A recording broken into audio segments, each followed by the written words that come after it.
할렐루야, 사랑하는 성도 여러분, 지난 한 주간 평안히 잘 보내셨습니까? 폭우로 또 그리고 코로나로 여러 가지 어려운 환경 속에 우리가 살고 있습니다. 이런 환경 속에서도 여러분 건강하시고 그리고 마음만 한들 주님 안에서 기쁨과 평안이 넘치시길 바라고, 또 어수선한 가운데서도 하나님의 나라를 향한 소망의 그 줄을 항상 놓지 마시고 소망을 향해서 한 걸음 한 걸음 잘 준비되어지고 한 걸음 한 걸음 앞으로 나아갈 수 있는 그런 시간들이 되었으면 좋겠습니다. 저희 가족 중에 확진자가 좀 나와서 이번 주일에는 어쩔 수 없이 비대면 예배로 드리게 되었습니다. 많은 양해 바라고요. 이렇게 유튜브 영상을 통해서 예배 드리지만, 가정에서도 예배를 드리지만 환경이 좋진 않지만 가정에서 하나님 앞에 예배 드린다라는 그 특별한 의미를 여러분 기억하시고 좀 늦더라도 가족끼리 모여서 같이 정성스럽게 하나님 앞에 예배하며 주의를 잘 지키시기 바라고요. 또 오늘 하나님께서 주시는 말씀을 잘 들으시고 이 말씀이 여러분에게 소망이 되어서 이번 한 주도 이 말씀 붙들고 소망을 바라보면서 더 힘있게 한 걸음 한 걸음 믿음의 발을 내디디시고, 그래서 여러분의 삶 속에 하나님의 나라가 조금씩 더 확장되어지기를, 그래서 여러분의 삶이 더 기쁘고 평안하고 풍성해지기를 주님의 이름으로 간절히 축원합니다. 오늘 말씀은 마태복음 20장 17절부터 19절까지의 말씀을 계속 이어서 보겠습니다. 예수님께서 3년간의 공생의 사역을 마치시고 드디어 예루살렘으로 올라가려 하십니다. 그때 열두 제자를 따로 데리시고 길에서 그들에게 앞으로 예루살렘으로 올라가는 길이 어떤 길인지를 예언적으로 가르쳐 주시고 있습니다. 여러분, 예수님께서 예루살렘에서 붙잡혀서 십자가를 지실 때 그 모든 되어진 일들을 제자들이 전혀 몰랐던 것이 아닙니다. 이렇게 예수님께서는 오는 말씀 외에도 여기저기서 예루살렘으로 들어가기 전에 예수님께서 예루살렘에 가면 잡혀서 고난을 당하시고 또 죽임을 당하실 것을, 다른 말로 표현하면 십자가를 지실 것을 미리 제자들에게 많이 예언을 미리 가르쳐 주셨습니다.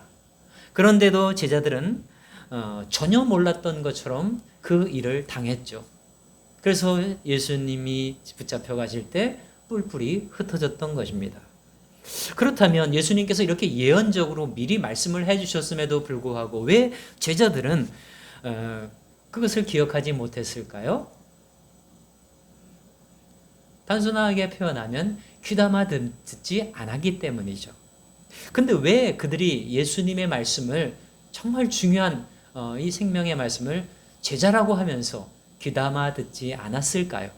그것은 자기 생각, 자기 목적, 자기 의로 예수님의 말씀을 듣고 예수님을 따르고 있었기 때문입니다. 여러분, 오늘도 마찬가지입니다. 우리도 주님을 따른다고 하지만, 주님과 함께 한다고 하지만 나의 생각, 그리고 나의 목적, 나의 의, 이런 것이 너무 앞서다 보면 주님이 주시는 말씀의 정말 진정한 의미를 깨닫지 못합니다. 주님 말씀을 귀담아 들을 수가 없습니다. 그렇기 때문에 주님의 말씀대로 살아갈 수도 없는 것입니다. 그렇기 때문에 우리 신앙이란 무엇인가? 신앙의 핵심은 무엇인가? 결국 이 나의 의를 내려놓고 주님께서 내게 주시려고 하는 말씀이 무엇인지, 주님이 나에게 원하시는 뜻이 무엇인지를 잘 듣는 것, 귀담아 듣는 것, 그리고 그 말씀을 귀담아 들었으면 그 말씀 믿고 신뢰하면서 소망하고 기다리는 것, 그리고 그 말씀대로 살아보는 것, 순종하는 것, 이게 중요합니다. 이게 신앙의 핵심이라고 할 수 있는 것입니다. 만약에 우리가 그렇게 살지 않는다면 우리는 수많은 말씀을 들었어도 정말 하나님께서, 또 주님께서 나에게 무슨 말씀을 하시는지, 나에게 어떻게 살라고 하시는 것인지를 우리는 알아들을 수도 없고, 그리고 무엇보다도 주님이 이렇게 예언적으로 제자들에게 말씀하셨는데 그것을 캐치하지 못했던 것처럼 우리에게 예언적으로 하시는 말씀들을 우리가 캐치하지 못하고 깨닫지 못하고 우리는 전혀 다른 길을 향해 걸어가게 되는 거죠. 그래서 정말 주님이 하나님의 나라를 이루라고 주신 말씀들을 듣지 못하니까 우리의 삶은 어디로 갑니까? 하나님의 나라를 향해 가는 것이 아니라 오히려 세상 나라 속으로 더 깊이 들어가서 그곳에서 살다가 결국은 실패하고 멸망하게 되는 것입니다. 그래서 예수님께서도 계속 제자들에게 미리미리 예언적으로 말씀을 해 주셨고, 오늘 말씀도 마찬가지입니다. 오늘 말씀도 예언적으로 말씀해 주시면서 또 강조하신 말씀이 있습니다. 18절 말씀을 보니까 예수님께서 제자들에게 뭐라고 하셨습니까? 말씀을 하시기 전에 먼저 보라란 말씀을 먼저 하셨습니다. 보라, 우리가 예루살렘으로 올라가노니, 우리가 예루살렘으로 올라가노니라는 말 앞에 보라, 이 말씀을 먼저 덧붙이셨습니다. 보라. 이 보라라는 말이 무슨 말입니까? 앞으로 일어나게 될 일들을 보라, 그런 거죠.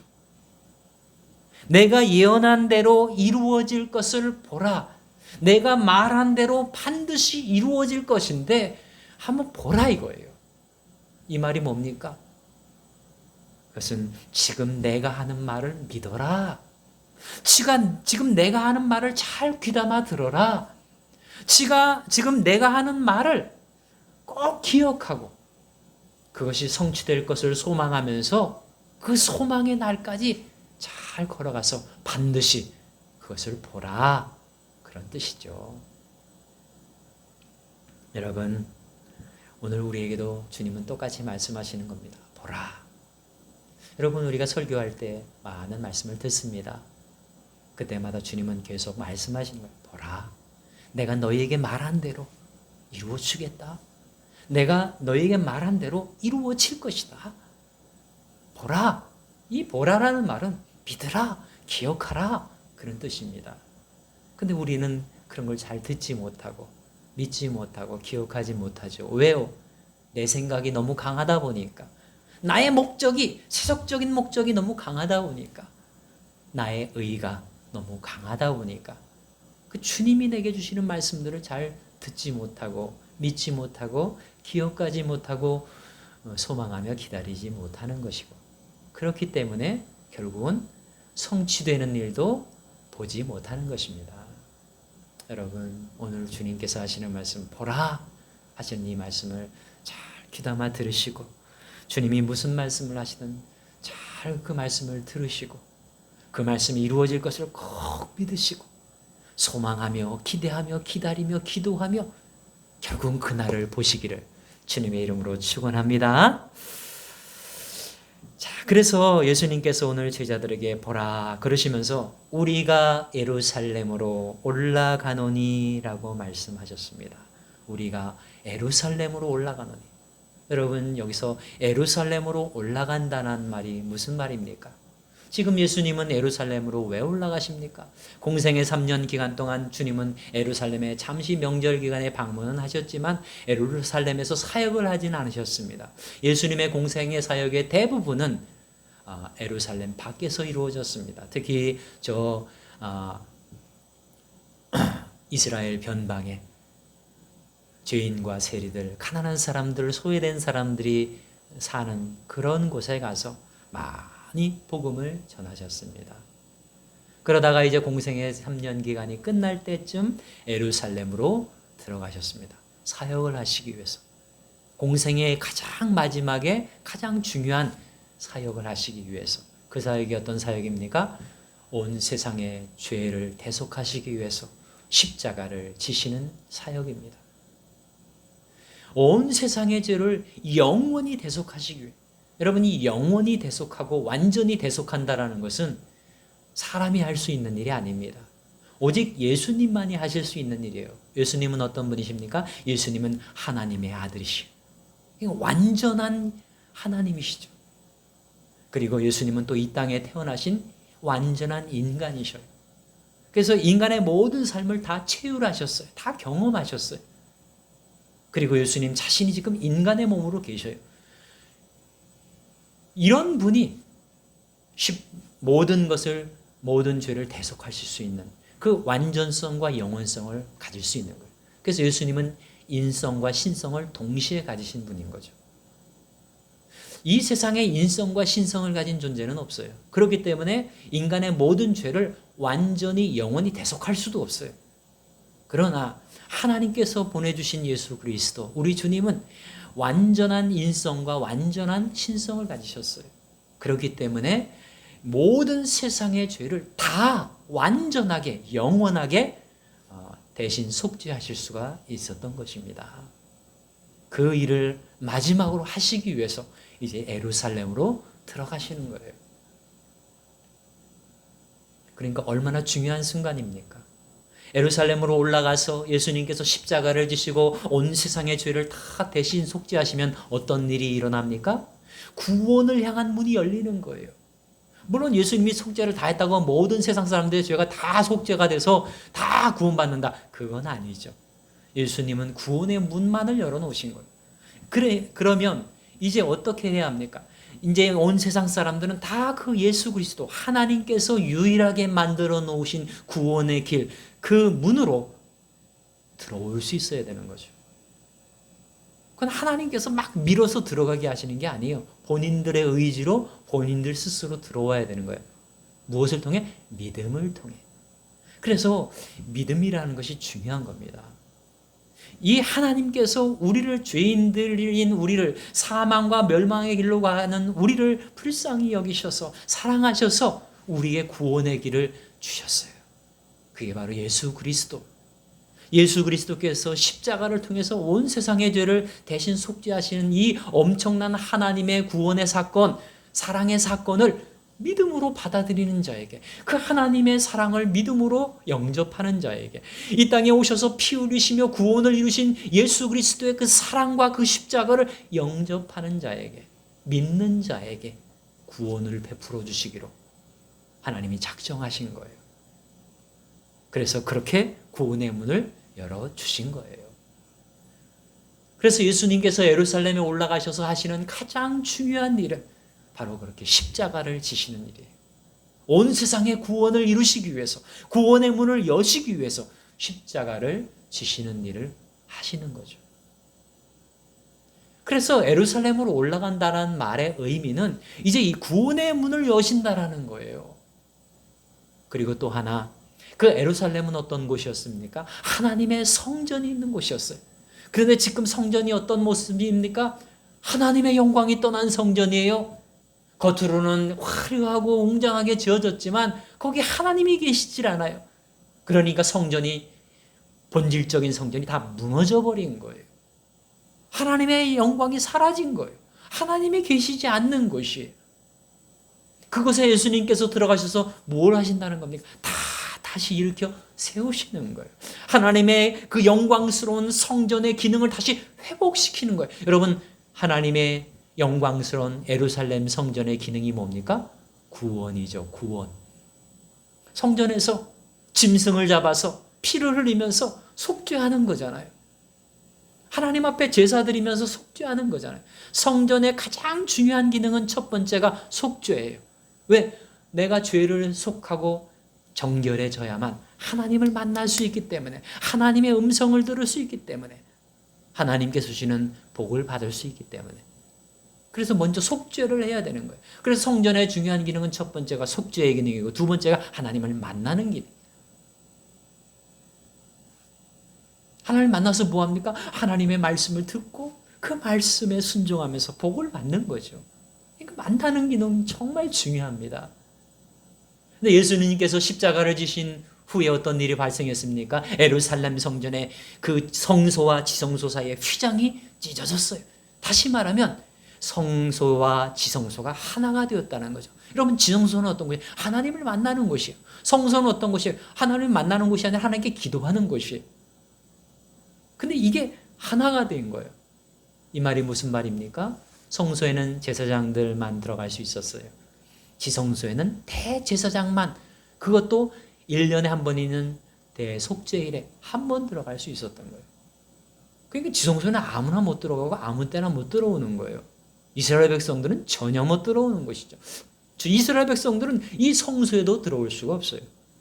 옛날에 성전이 그랬었어요. 그런데 성소와 지성소의 이 구분이 사라져 버렸어요. 막는 막이 다 사라져 버렸어요. 하나가 되었어요. 그래서 이제는 성소에서도 지성소의 영광, 다시 말하면 하나님을 만나는 영광을 얻을 수가 있게 된 것입니다. 다 열어놓으신 거예요. 옛날에는 죄가 있기 때문에 그렇게 접근을 할 수가 없었어요. 하나님께로. 그런데 이제는 예수 그리스도의 십자가로 모든 죄를 다 속죄해 주시니까 우리가 겉으로는 죄인이지만 영적으로 본질적으로는 의인이 됐어요. 하나님의 자녀가 되었어요. 그러니까 하나님을 만날 수 있게 하나님께서 문을 다 열어놓으신 거예요. 이런 성전의 기능이 회복이 되는 거죠. 예수님께서 예루살렘으로 올라가시는 목적은 바로 그것을 위해서 하시는 거죠. 이걸 다른 말로 표현하면 하나님의 나라를 이루시기 위해서, 무너졌던 하나님의 나라를 다시 일으켜 세우시기 위해서, 무너졌던 성전을 다시 일으켜 세우시기 위해서. 여러분, 성전이 무너지면 하나님의 나라도 무너지는 거예요. 하나님 앞에 나아가서 하나님을 만나는 일이 사라지면 하나님의 나라도 있을 수가 없는 거예요. 여러분 교회 다니잖아요. 여러분 성전에 온다고 생각하지만 여러분이 이 교회에 나오는 것은 진정한 성전에 나간다고 생각을 하신다면 여러분 그냥 막 함부로 막 들어오고 그러지 않잖아요. 항상 십자가를 바라보면서 들어오셔야 되고 정결하고 거룩한 모습으로 하나님 앞에 예배를 드려야 되겠죠. 그래야만 하나님을 만날 수 있는 거잖아요. 십자가를 의지해야만 하나님을 만날 수 있는 거잖아요. 십자가 생각도 안 하고 그냥 예배 드리고 와야지 이렇게 예배를 드리는 사람이 어떻게 하나님을 만날 수 있겠습니까? 그래서 우리가 교회에 와서 예배 드릴 때 항상 십자가를 묵상하고 주님이 내게 주신 구원과 그 의미를 깨닫고 구원의 문이 열려 있고 하나님 앞에 나아갈 수 있는 담대함을 가질 때 우리 하나님 앞에 나아갈 수 있고 하나님을 만날 수 있고 그 하나님을 만나고 하나님의 음성을 듣고 하나님께서 주는 확신을 가지고 믿음을 가지고 소망을 가지고 돌아가야 그게 진짜 예배 드리는 것이고 그래야 그게 교회에 다니는 성전에 다니는 의미가 있는 것이고 성전의 기능이 진짜 회복이 된 것이고 그래야만 우리는 세상에 나가서도 하나님의 나라를 이룰 수가 있는 거죠. 여러분 이렇게 하나님의 나라란 성전의 기능이 회복이 돼야 이루어지는 거예요. 하나님의 나라가 뭐라 그랬어요? 하나님의 말씀을 듣고 살아가는 것이 하나님의 나라죠. 말씀도 못 듣는데 무슨 하나님의 나라를 이루어가겠습니까? 그래서 하나님은 성전을 세워놓으시고 그곳에서 우리를 만나주시고 말씀을 주시는 거예요. 지금도 여러분에게 계속 이 말씀을 주시고 있는 거죠. 예수님께서 예루살렘으로 올라가시는 목적은 그것을 다 회복시키시기 위해서 예루살렘 성전을 회복시키고 하나님의 나라를 회복시키기 위해서 가신 거예요. 무엇으로? 십자가를 통해서. 그래서 제자들에게 우리가 같이 예루살렘으로 올라가자 그러신 거죠. 근데 제자들은 그걸 몰랐어요. 여러분 오늘 우리가 교회에 나오는 목적을 모르면 안 됩니다. 신앙생활하는 목적을 모르면 안 돼요. 이 성전에 나와서 뭘 해야 될지를 모르면 안 되는 거예요. 가장 중요한 하나님께서 내게 주신 십자가의 속죄를 생각하면서 감사하면서 담대한 마음으로 주님 앞에 나아가고 그리고 주님을 꼭 만나서 주님의 음성을 듣고 확신을 갖고 다시 일어서는 하나님의 나라를 향해 다시 출발하는 그런 기능이 계속 살아나야 되는 거죠. 다시 일으켜져야 되는 겁니다. 그게 올라가는 거예요. 예루살렘으로 올라가는 거예요. 예수님이 제자들에게 우리가 예루살렘으로 올라가자 그랬는데 오늘 우리에게도 말씀하시는 거예요. 예루살렘으로 올라가자. 그 올라가자가 뭐예요? 그 기능이 다 회복돼서 하나님의 나라를 다시 일으켜 세우자 그 말이죠. 여러분 오늘 이 말씀을 통해서 여러분도 다시 출발하시기 바랍니다. 주님과 함께 예루살렘으로 올라가시기 바랍니다. 여러분의 예루살렘은 어디입니까? 여러분의 구원이 필요한 것이 어디입니까? 가정의 구원이 필요해요. 그것이 예루살렘이에요. 교회의 구원이 필요해요. 성도들 중에 많은 사람들이 구원이 필요해요. 그것이 예루살렘이에요. 내가 구원이 필요해요. 이곳이 예루살렘이에요. 여러분의 일터가 구원이 필요합니까? 그것이 예루살렘.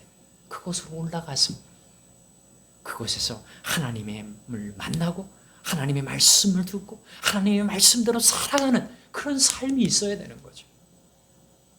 그게 예루살렘으로 올라가자 그런 뜻이죠. 다시 하나님의 성전의 그 기능이 다시 회복되고 하나님의 나라가 다시 회복되게 하자는 거예요. 어디 내 안에, 그리고 우리의 교회 안에, 그리고 가정 안에, 일터 안에, 세상 속에 그렇게 하자는 겁니다. 여러분, 이 한 주도 여러분 더 적극적으로 예루살렘으로 주님과 함께 올라가시기 바랍니다. 자, 그런데 예루살렘으로 올라가는데 그냥 쉽게 올라갈 수 있는 게 아니에요. 예수님도 예루살렘으로 올라가는 길이 어떤 길이었습니까? 십자가를 지는 길이었어요. 제자들은 그걸 몰랐지만 예수님이 수없이 말씀하셔도 그것을 애써 부인했지만 여러분은 예수님은 계속 말씀하시는 거예요. 예루살렘으로 올라가는 길은 영광 화려한 무슨 면류관을 얻는 길, 그런 왕관을 쓰는 길이 아니다라는 거죠. 먼저 십자가를 지는 길이야. 그 싫죠.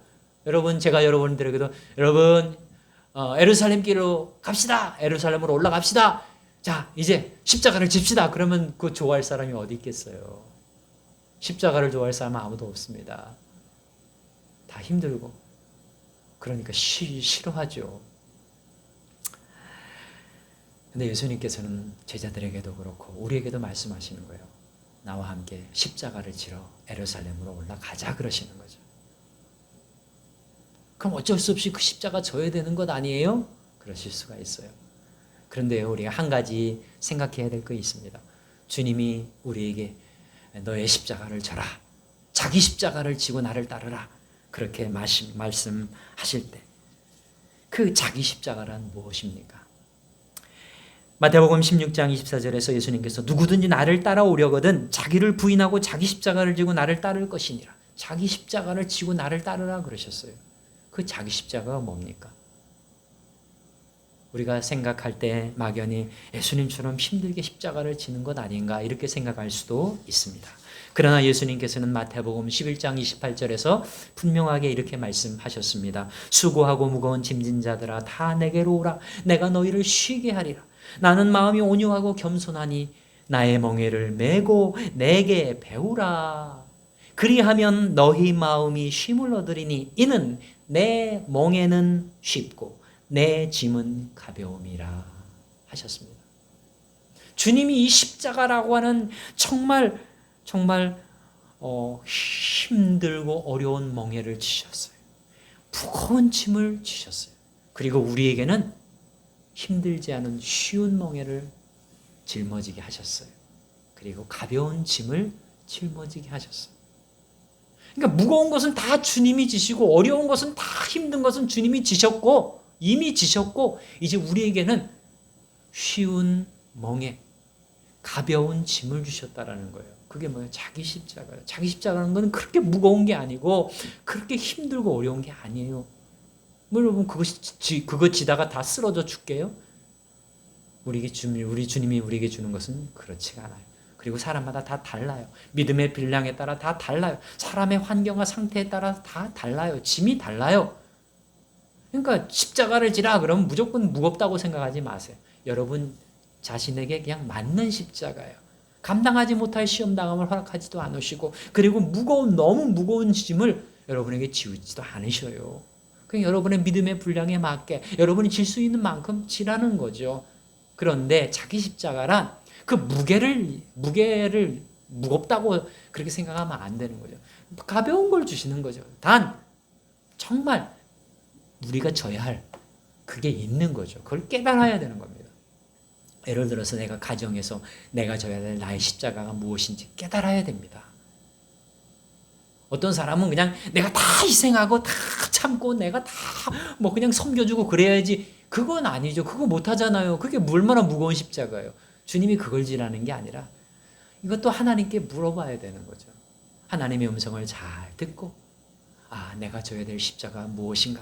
하나님이 지혜로 깨닫게 해주시거든요. 내가 질 수 있는 십자가를 내가 능히 질 수 있는 십자가를 지혜로 깨닫게 해주셔요.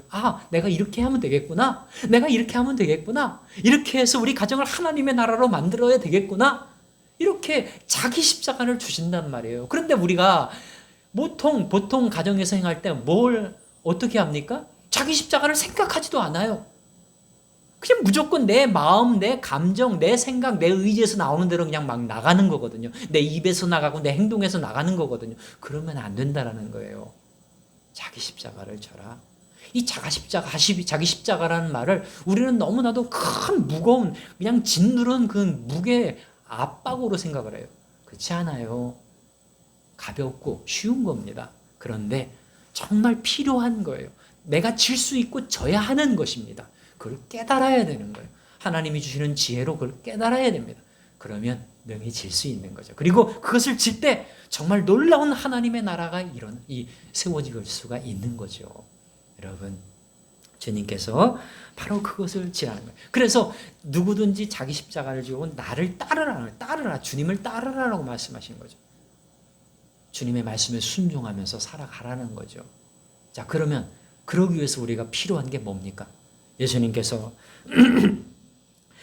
마태복음 16장 24절에서 이 자기를 십자가를 지고 나를 따를 것이니라 하신 말씀, 바로 그 앞에 뭐라고 하셨습니까? 자기를 부인하고라는 말을 덧붙이셨어요. 이게 중요한 거예요. 자기 십자가라는 말을 지라는 말에 가장 중요한 그 본질적인 의미가 뭐냐? 자기를 부인하는 거죠. 그 자기를 부인한다라는 말이 뭡니까? 사람들 앞에서 자기를 부인한다는 말이기보다는 하나님 앞에서 자기를 부인하는 거예요. 자기를 부인한다는 게 뭐예요? 내가 죽는 거예요. 나를 내세우지 않는 거예요. 내 생각, 내 감정, 내 의지, 이런 거를 내세우지 않는 거죠.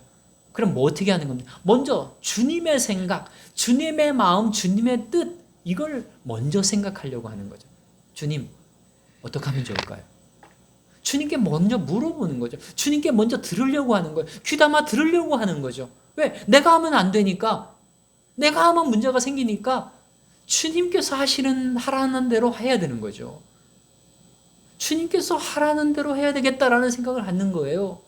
주님이 나의 주님이시니까, 주인이시니까 주님의 주권을 인정하는 거예요. 근데 우리가 왕이 되지 않습니까? 이건 자기가 부인된 모습이 아니에요.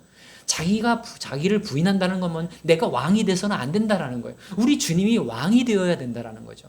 그러면 어떻게 해야 합니까? 늘 주님의 말씀을 들으려고 하는 거죠. 어떤 행동을 하기 전에, 어떤 말을 하기 전에 주님께서 어떻게 생각하실지를 먼저 한 번쯤이라도 생각해야 되는 거예요. 제가 이렇게 말씀드렸지만 사실은 기도해야 되는 거예요. 단 5분이라도, 단 10분이라도 기도를 해야 돼요. 이게 자기를 부인하는 모습이에요. 여러분, 이게 자기 십자가를 지는 일에 가장 중요하고 가장 첫 번째 되는 일이에요. 본질적인 일인 거죠. 자기 십자가를 지는 것은 결국 자기를 부인하는 일이라. 다른 거 여러 가지 생각할 필요가 없어요. 자기 십자가를 지는 게 뭔가? 자기를 부인하는 거예요. 무조건 내가 헌신하고, 무조건 내가 죽고, 내가 낮아지고, 내가 희생하고, 이런 말이 아니에요. 이런 무거운 말이 아닙니다. 가볍고 쉬운 말이지만, 자기를 부인하라는 말이죠. 자기를 부인. 다시 말하면 하나님의 말씀을 들으려고 하라. 주님의 말씀대로 듣고, 주님의 말씀을 듣고 그 말씀대로 순종하려고 해라. 이게 자기 십자가입니다.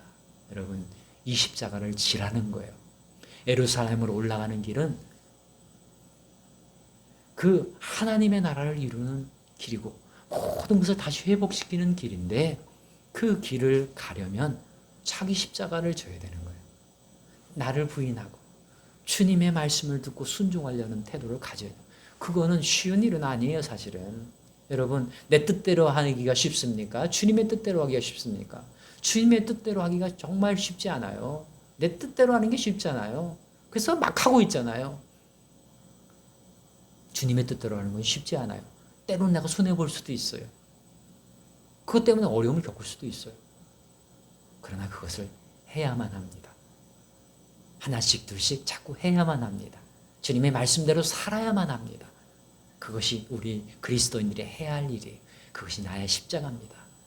여러분, 이 주간에 여러분의 져야 할 십자가가 있다면 여러분 자신을 위해서, 가정을 위해서, 교회를 위해서, 그리고 일터를 위해서 세상 속에서 머물러 살아가는 이웃들과의 사이 속에서 여러분이 져야 할 십자가가 있다면 그걸 잘 지시기 바랍니다.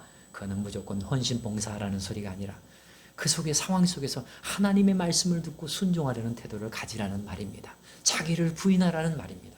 그래서 여러분 항상 그 말을 기억하시고 그 십자가의 길을, 자기 십자가를 지고 주님을 따르는 길을 잘 걸어가시기 바랍니다. 그런데 그 길은 혼자 걸어가는 길이 아니라는 것입니다. 그래서 오늘 예수님께서는 우리가라고 했어요. 우리가 제자들과 함께 올라가자라는 거예요. 제자들 혼자 너 먼저 가라, 너 혼자 가라 이러지 않으셨어요. 나와 같이 가자. 그리고 나뿐만 아니라 제자들도 같이 가는 거예요. 여러분, 오늘 우리도 마찬가지입니다. 우리가라는 말을 항상 잊지 말아야 합니다. 주님이 함께 동행하십니다. 그리고 주님만 동행하시는 게 아니에요. 성도들도 함께 가는 거예요. 여러분, 그렇기 때문에 우리는 할 수가 있는 겁니다.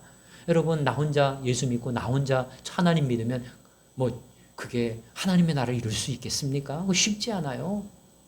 나 혼자 믿는 건 정말 어려운 일이에요. 그런데 힘들어도 교회 나오면 그래도 교회에 믿는 성도들이 있기 때문에 함께 기도해주고 서로 격려해주고 위로해주고 그러기 때문에 정말 사랑의 교제를 나누기 때문에 내가 다시 힘을 얻는 거잖아요.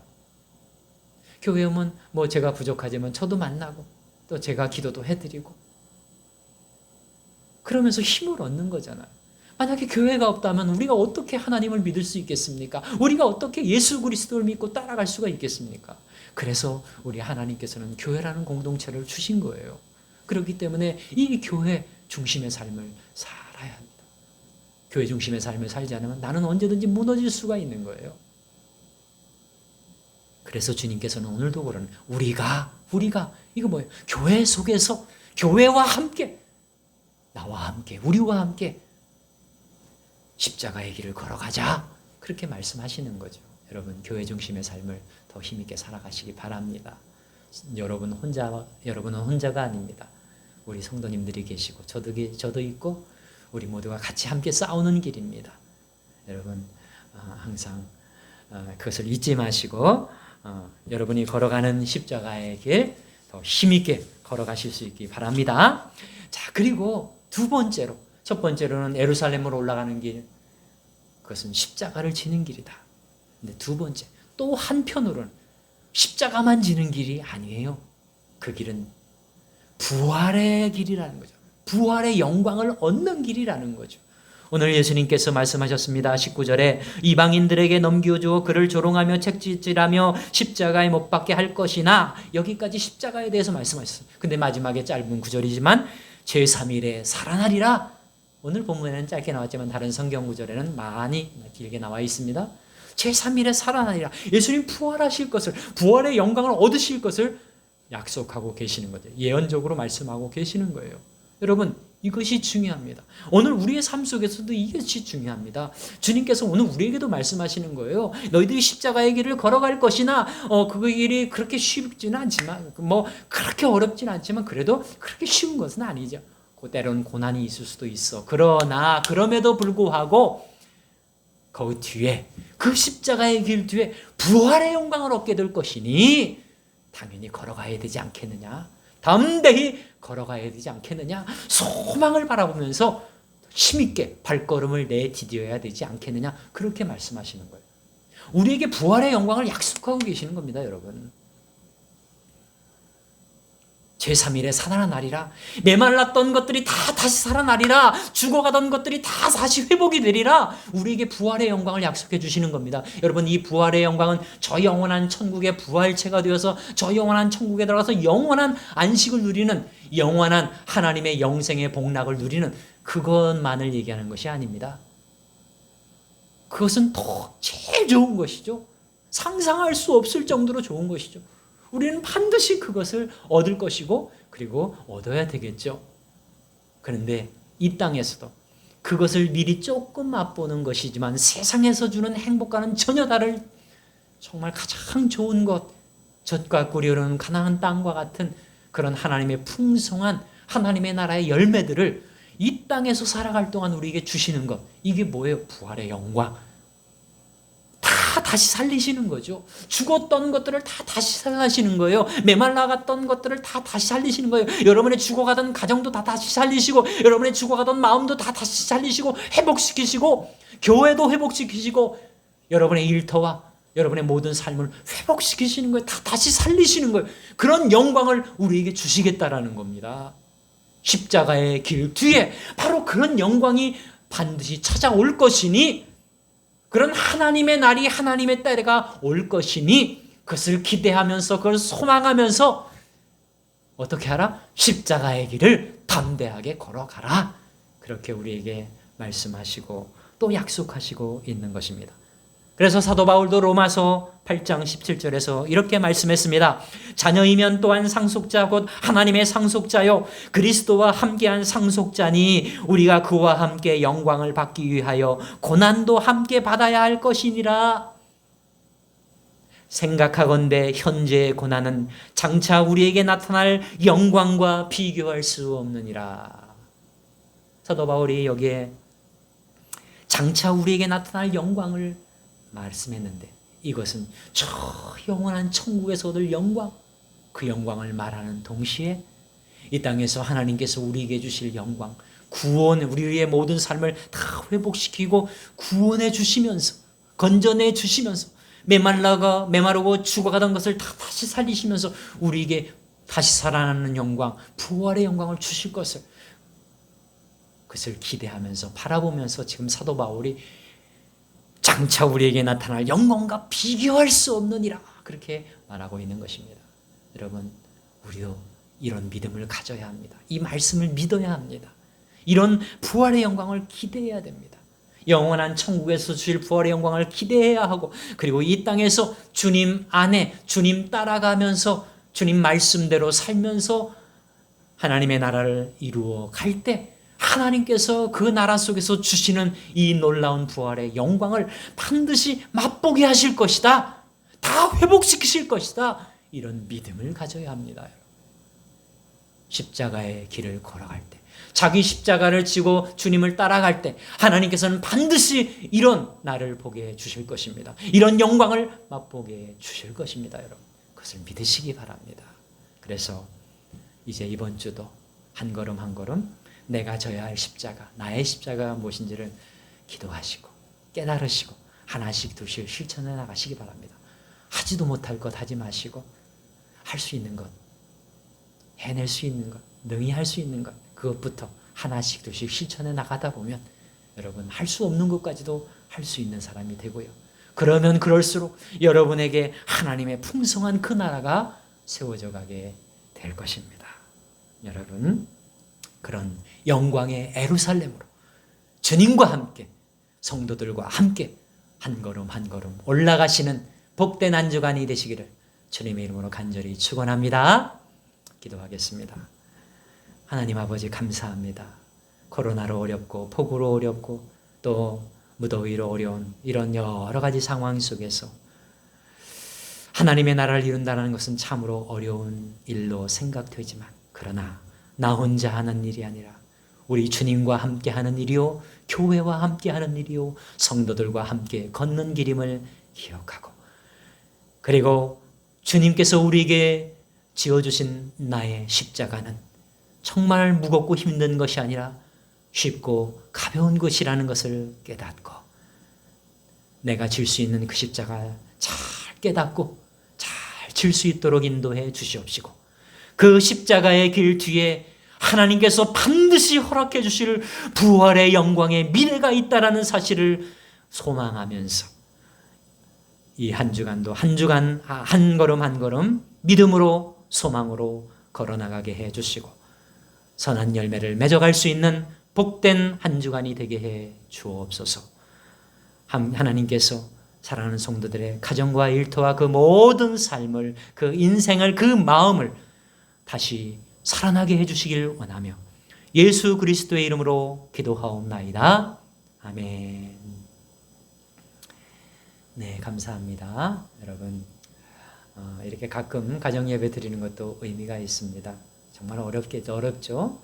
어떤 분은 가정에서 예배를 드리신 분도 있겠지만, 가족들이 함께 예배를 드리신 분도 있겠지만, 예배를 가족들이 못 드리고 혼자 그냥 핸드폰 보고 끝나신 분도 있을 수도 있고, 어쩌면 또 핸드폰도 못 보시고 뭐 유튜브도 영상도 못 보시고 그냥 넘어가신 분들도 있을 것입니다.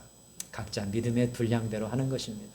그러나 하나님께서 하나님 앞에 모여 성전, 집이든 교회든 그 성전에서 하나님 앞에 정말 십자가를 바라보면서 예배하고 기도하고 찬양하고 말씀 듣고 순종하는 사람들에게는 반드시 부활의 영광의 날을 허락해 주실 것이라는 것을 저는 믿습니다. 여러분도 믿으시고 좀 더 분발하시고 좀 더 하나님 앞에 더 가까이 나가시고 특별히 교회 중심의 삶을 살아가시기 간절히 소망합니다. 이번 한 주간 여러 어려움이 있지만 여러분의 마음만은 기쁘고 평안하고 또 굳센 믿음으로 힘있게 살아가시기를 간절히 바랍니다. 다음 주일에는 교회에서 여러분들을 뵙겠습니다. 한 주간 동안 여러분 안전하게 또 복된 삶을 살아가시길 바랍니다. 감사합니다.